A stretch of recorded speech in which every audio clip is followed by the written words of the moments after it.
What we got from our SMC family online? No color shoes and what to do, like give me some questions of substance. Ask Zishan some questions. Bismillah. What was Nuh's connection to Sayyidina Ibrahim or the Rajab? Is going to come up with something very complicated.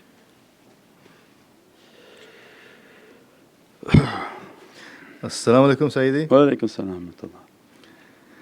Sayyidi, how can we be in seclusion in the month of Rajab when we are not really able to physically? That you can do the seclusion from Asr on or Maghrib on, means you choose a time, you're not going to get the 40-day seclusion. So that's not something that's opened or permission has come.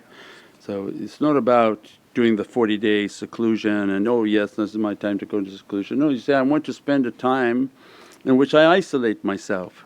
If I get home from work on time and I can do it from Asr or I can do from Maghrib, I'm going to come, shut the door, wash, change and shut the door, do my wazifa, do my muraqabah, do my tafakkur, sit and eat dinner with your family. When they'll go to sleep again, go back in and do your seclusions, do your practices, do your awrads.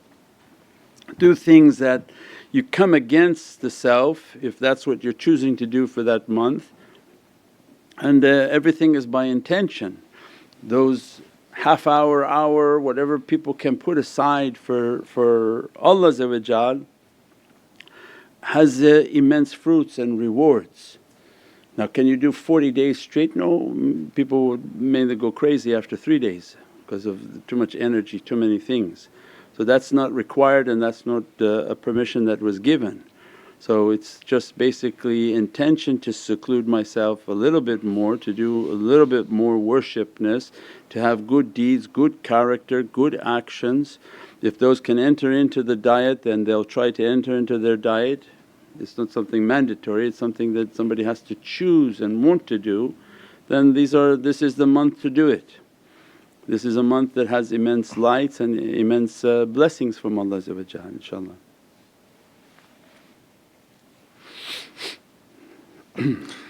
As-salamu alaykum Sayyidi. Wa alaykum as-salam wa rahmatullah. See, regarding Haqiqatul Faiz, it's interesting that Shaykh Abdullah Faiz ad-Daghestani has Faiz in his name. Yeah. Can you speak about that? Yes, I would imagine he's the servant of immense Faiz, immense power. As-salamu alaykum wa rahmatullahi wa barakatuh. This is Shaykh Nurjan. Thank you for watching the video that you're watching. Inshallah, if you're happy with the content and happy with these programs, please support the button below, the programs that we have for our orphanage repairs, our water well, Give the Gift of Life, our mobile food vans. We have now 5 vans, Vancouver, Chicago, Los Angeles, Pakistan. There's many programs that reach thousands of people and rescue foods and give those supplies to people in need. Your support is greatly appreciated. Also, be so kind as to leave loving comments and please share the stream, every bit counts. As-salamu alaykum wa rahmatullahi wa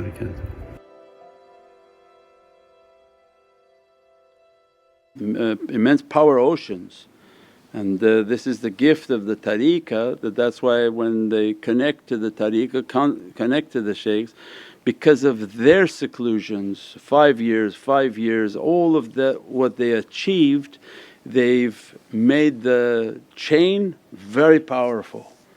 So all the way to the heart of Sayyidina Abu Bakr as-Siddiq, these immense masters, they have magnetized the chain to such an immense power.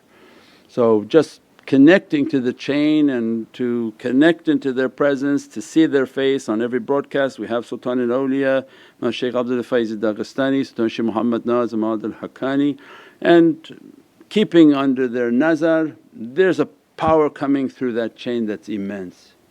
And that to take the reward of all they suffered to achieve.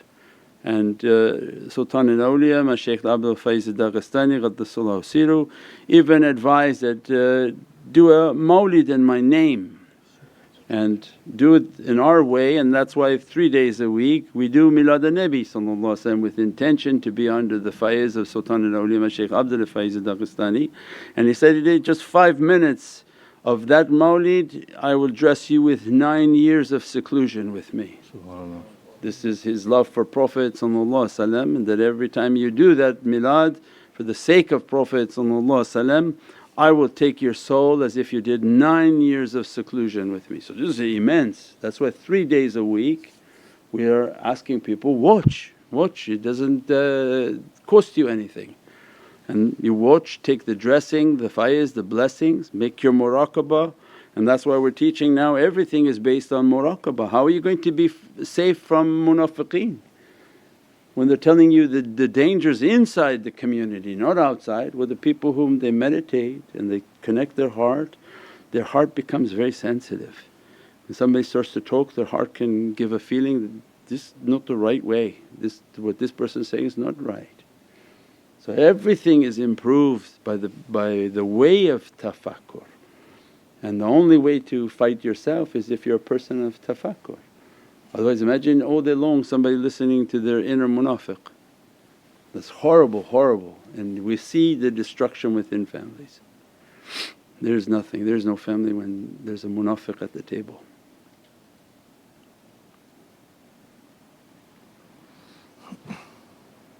As-salamu alaykum Sayyidi. Wa alaykum salam wa rahmatullah.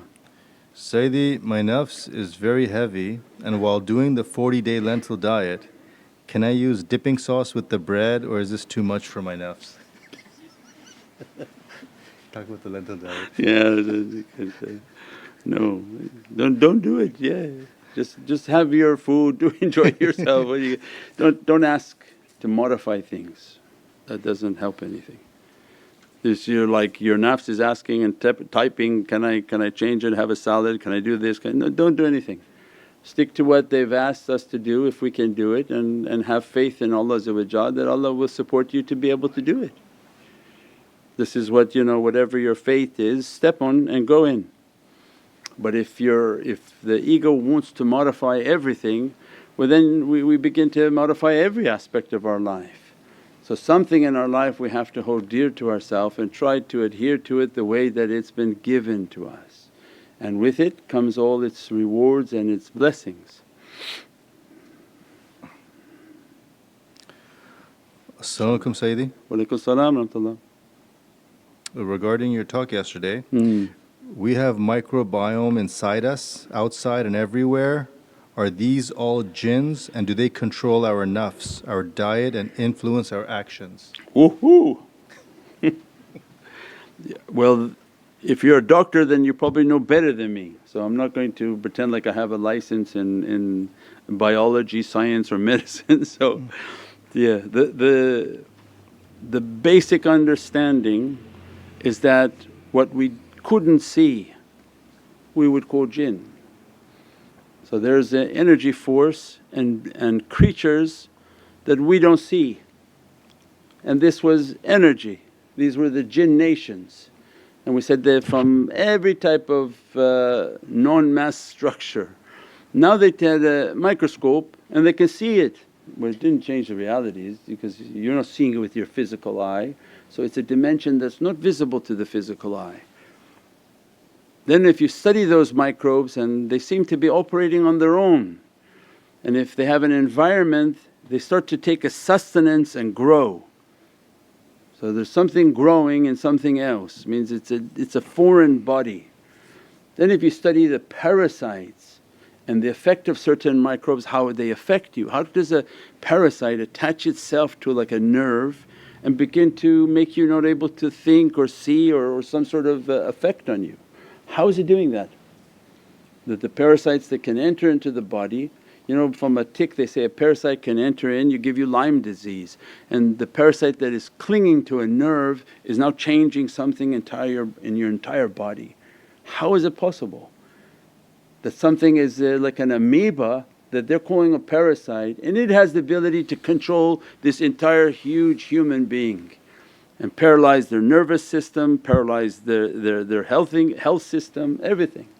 So just the study of parasites is fascinating. that how much ability they have and what is their reality. And how come if they enter in they can begin to overtake the entire function of a human being. So still the remedy is from what Prophet gave to us was control their sustenance. So we're going to attack them from what they eat, control what they breathe, you're going to attack them with the fragrances and the understanding and realities of smell, and then you're going to attack with your energy. So it means that as soon as you begin to recite, you begin to make your salawats, you begin to ask for the madad, there's an energy coming, and that energy begins to battle their reality and however they're attacking and entering into the person. But the external medicine is not seeing that. So spiritual medicine that also can be trained as external medicine, they would first look inside, and with their tafakkur they would figure that this person has a bizarre energy on them. The fact that I see like blisters and boils is secondary. The fact that I can feel an energy on the person, because as soon as you're injured your body's producing a heat. If you condition yourself to be subtle, you can feel the heat, you can feel there's some sort of an energy interaction happening. Then when they train their spiritual understanding, they understand something is attaching itself to that person, and as a result is pulling something or trying to enter into the person. Then all the secondary signs and blisters and whatever is, then you can treat those with different ointments and creams. But the main is to stop that thing from entering. And that's why through all these sicknesses that were coming, the antivirals were miraculous. And they were saying, don't do it, they were mocking it. But the antivirals were miraculous. Why? Because it stops these viruses, and the ability of a jinn throwing a wrench into your program.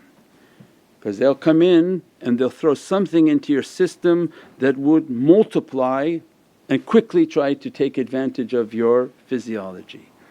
And that was the concept of a virus. And even Microsoft said, oh yeah, we understand viruses because we used it for computers.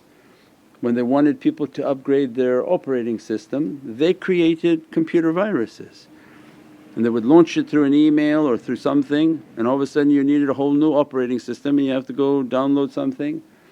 So it's a foreign element coming in and multiplying itself using your resources and overtaking you. So then that battle was essential to have antivirals. So when these flus and sicknesses come, then you quickly try to get from these clinics antiviral medications, so that to stop whatever is trying to spread inside the person.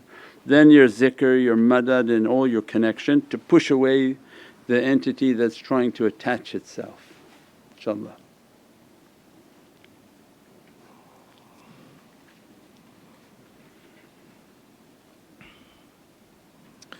As-salamu alaykum Sayyidi. Wa alaykum as-salam wa rahmatullah.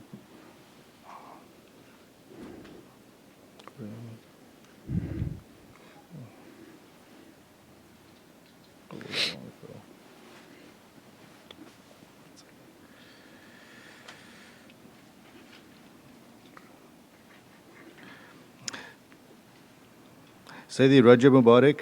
Rajab Mubarak. Respected Sayyidi, please can you expand on the realities of the holy night of 1st of Rajab?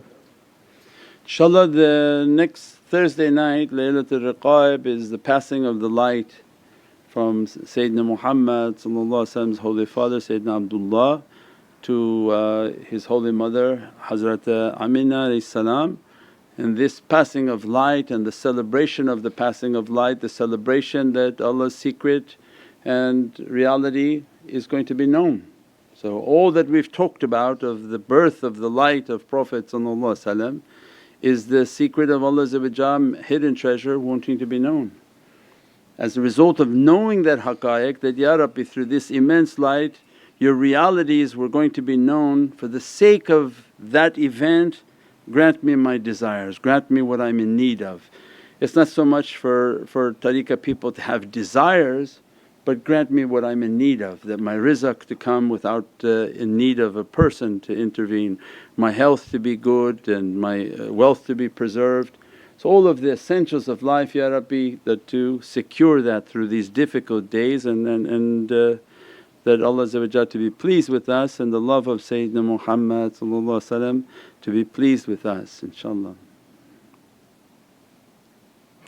As-salamu alaykum Sayyidi. Wa alaykum salam wa rahmatullah. Sayyidi, recently people are saying a portal opened in Miami a few days ago. And The one we talked about. Yeah, a few tall dark beings were in a form. If we witness something like this, are we to fight or flight? Yeah, if you're like Jibreel and you say, Ya Ali! He was trying to fight a homeless man.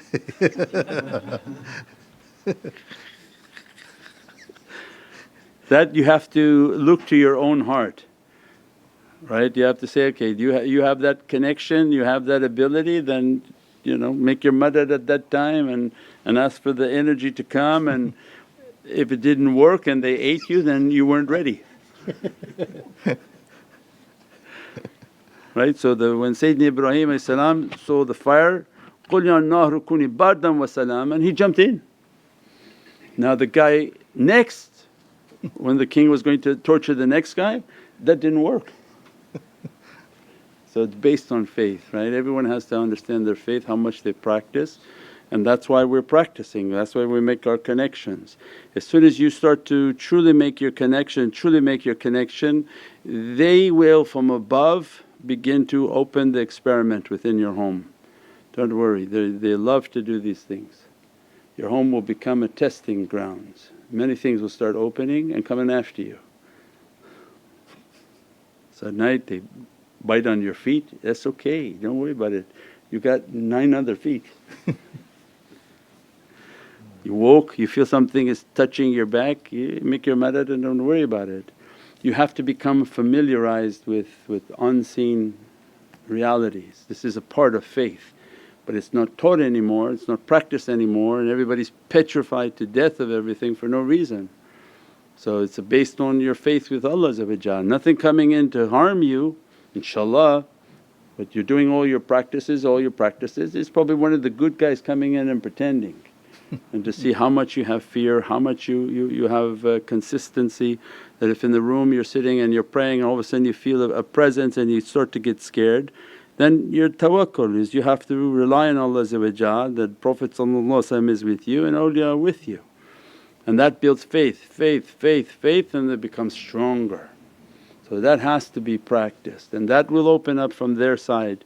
When the servant is doing whatever they're doing of their practices, then these things begin to open for them, inshaAllah.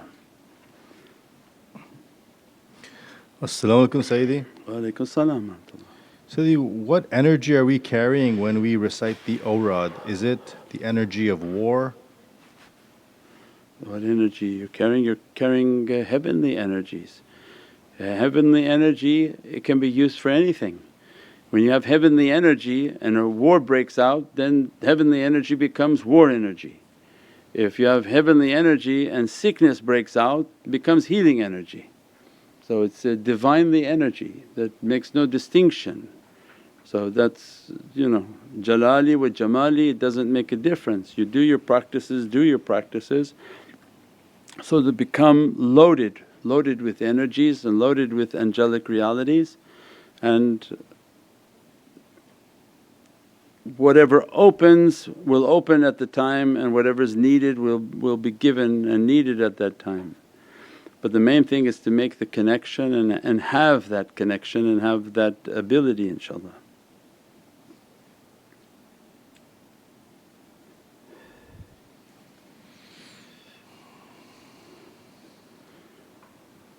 InshaAllah. Subhana rabbika rabbil izzati amma yasifoon wa salaamun al mursaleen walhamdulillahi rabbil alameen bi hurmati Muhammad al-Mustafa wa bi siri Surat al-Fatiha. As-salamu alaykum wa rahmatullahi wa barakatuh. This is Shaykh Nurjan. Thank you for watching the video that you're watching. InshaAllah, if you're happy with the content and happy with these programs, please support the button below, the programs that we have for our orphanage repairs, our water well, Give the Gift of Life, our mobile food vans. We have now 5 vans: Vancouver, Chicago, Los Angeles, Pakistan.